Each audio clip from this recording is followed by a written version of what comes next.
Good morning, good afternoon, good evening, good night, depending on where you are in the world.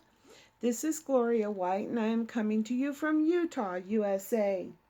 Today I am in 1 Kings in the Old Testament in the King James Version of the Holy Bible, chapter 20.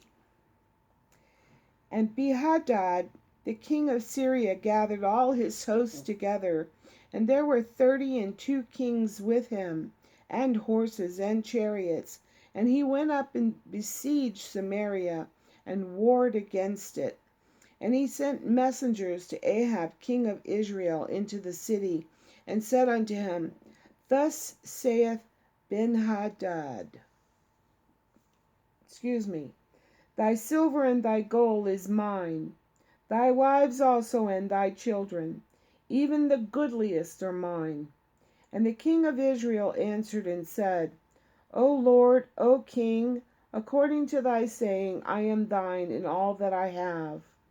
And the messengers came again and said, Thus speaketh Benhadad,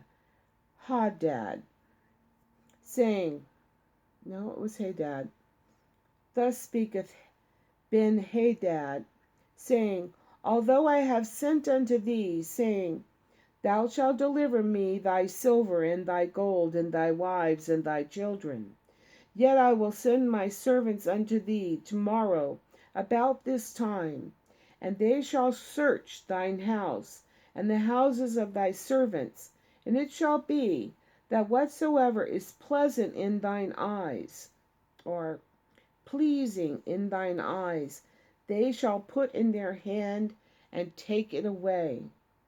Then the king of Israel called all the elders of the land and said, Mark, I pray you, and see how this man seeketh mischief or trouble. For he sent unto me my wives, and for my children, and for my silver, and for my gold, and I denied him not. And all the elders and all the people said unto him, Hearken not unto him, nor consent. Wherefore he said unto the messengers of Benhadad, Tell my lord the king, all that thou didst send for to thy servant at the first I will do, but this thing I may not do. And the messengers departed and brought him word again. And Benhadad sent unto him and said, The gods do so unto me, and more also, if the dust of Samaria shall suffice for handfuls for all the people that follow me, or at my feet. And the king of Israel answered and said, Tell him, let not him that girdeth on his harness boast himself as he that putteth it off. And it came to pass, when Benhadad heard this message, and as he was drinking, he said in the kings in the pavilions, or the booths or shelters, that he said unto his servants, Set yourselves in array. And they set themselves in array against the city, or in other words, get ready to attack.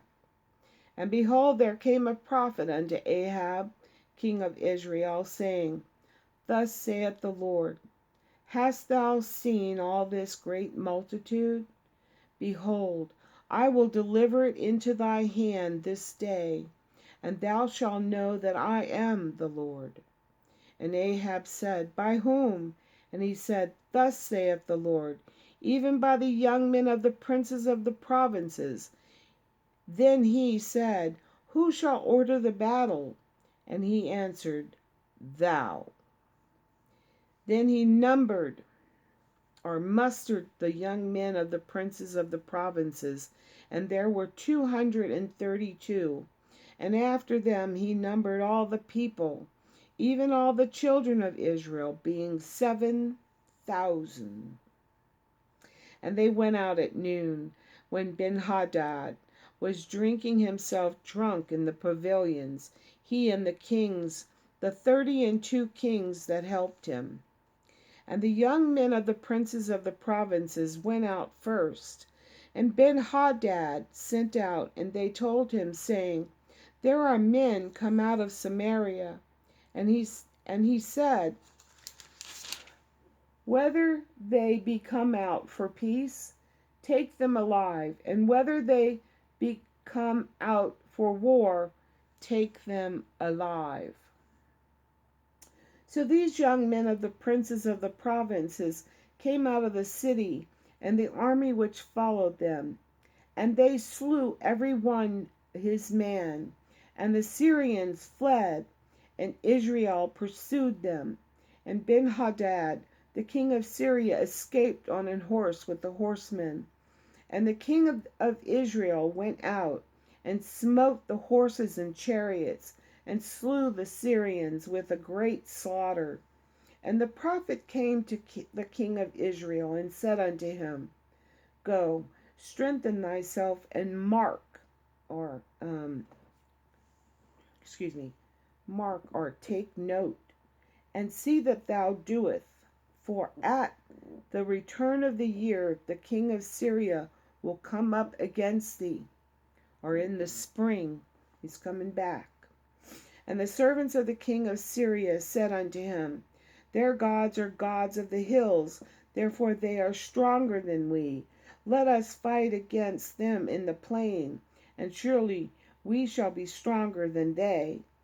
And do this thing, take the kings away, every man out of his place, and put captains in their rooms or places, and number thee an army, or muster an army that thou hast lost, horse for horse, and chariot for chariot, and we will fight against them in the plain, and surely we shall be stronger than they. And he hearkened unto their voice, and did so. And it came to pass at the return of the year that Ben-Hadad numbered the Syrians, and went up against Aphek, to fight against Israel. And the children of Israel were numbered, or they were numbered,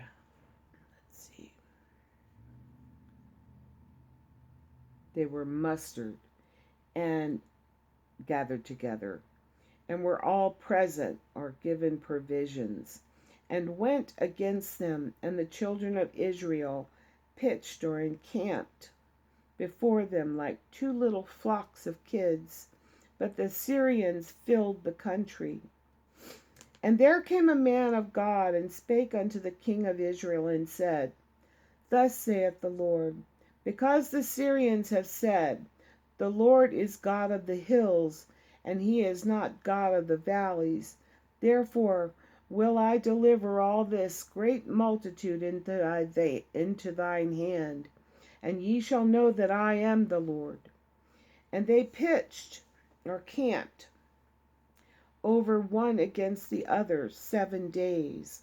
And so it was, that in the 7th day the battle was joined, and the children of Israel slew of the Syrians 100,000 footmen in 1 day.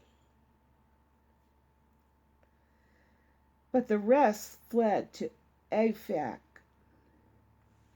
Remember, what was it? Give me a minute. Remember when David slew the giant, and then all of Israel chased the Philistines? Amazing. And so they killed 100,000 footmen in 1 day, and there were only 7,000 of them. Oh, remember when Daniel was praying, and for 3 weeks he hadn't eaten because he had seen a vision, and he didn't understand the vision, but it troubled him so much. And the angel couldn't come to David.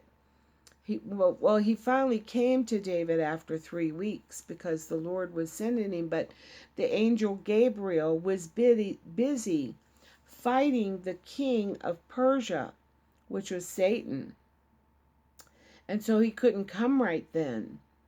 And so, but he did come and he answered him.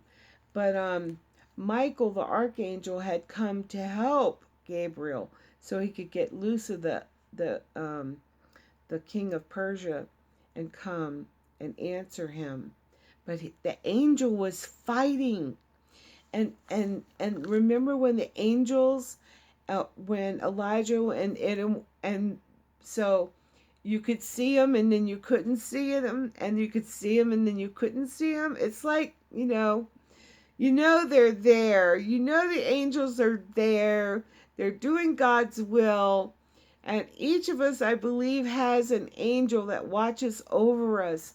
And we are so blessed. And we have good angels that help us and defend us.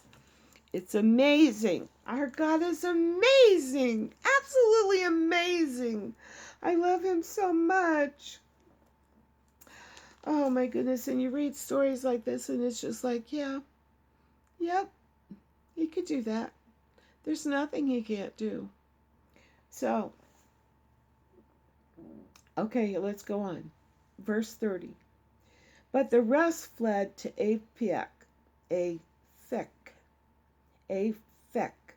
into the city, and there a wall fell upon 27,000 of the men that were left. And Ben-Hadad fled and came into the city into an inner chamber.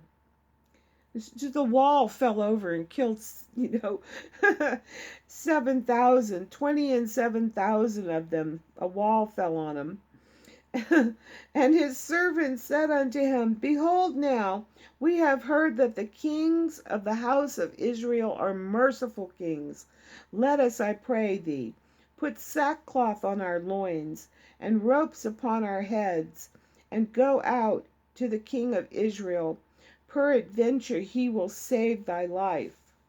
So they girded sackcloth on their loins, and put ropes on their heads, and came to the king of Israel, and said, Thy servant Ben-Hadad saith, I pray thee, let me live. And he said, Is he yet alive? Is he my brother? Now the men did diligently observe whether anything would come from him, and did hastily catch it. And they said, Thy brother Ben-Hadad. Then he said, Go ye, bring him. Then Ben-Hadad came forth to him, and he caused him to come up into the chariot. And Ben-Hadad said unto him, The cities which my father took from thy father I will restore, and thou shalt make streets for thee in Damascus, as my father made in Samaria. Then said Ahab, I will send thee away with this covenant. So he made a covenant with him and sent him away. And a certain man of the sons of the prophets said unto his neighbor in the word of the Lord, Smite me, I pray thee. And the man refused to smite him. Then said he unto him, Because thou hast not obeyed the voice of the Lord, behold, as soon as thou art departed from me, a lion shall slay thee. And as soon as he was departed from him, a lion found him and slew him. And he found another man and said, Smite me, I pray thee. And the man smote him, so that his smiting he wounded him. So the prophet departed and waited for the king by the way, and disguised himself with ashes upon his face. And the king passed by. He cried unto the king, and he said, Thy servant went out into the midst of the battle, and behold, a man turned aside, and brought a man unto me, and said, Keep this man. If by any means he be missing, then shall thy life be for his life, or else thou shalt pay a talent of silver. And as thy servant was busy here and there, he was gone. And the king of Israel said unto him, So shall thy judgment be. Thyself hath decided it. And he hasted, and took the ashes away from his face. And the king of Israel discerned him that he was of the prophets. And he said unto him, Thus saith the Lord, because thou hast let go out of thy hand a man whom I appointed to utter destruction, therefore thy life shall go for his life, and thy people for his people. And the king of Israel went to his house, heavy and displeased, and came to Samaria. Boy, I tell you, when the Lord talks to you, do what he said. Don't back off. Don't, make sure you dot each I and cross each T. And don't stop until what he told you to do is done. I love you.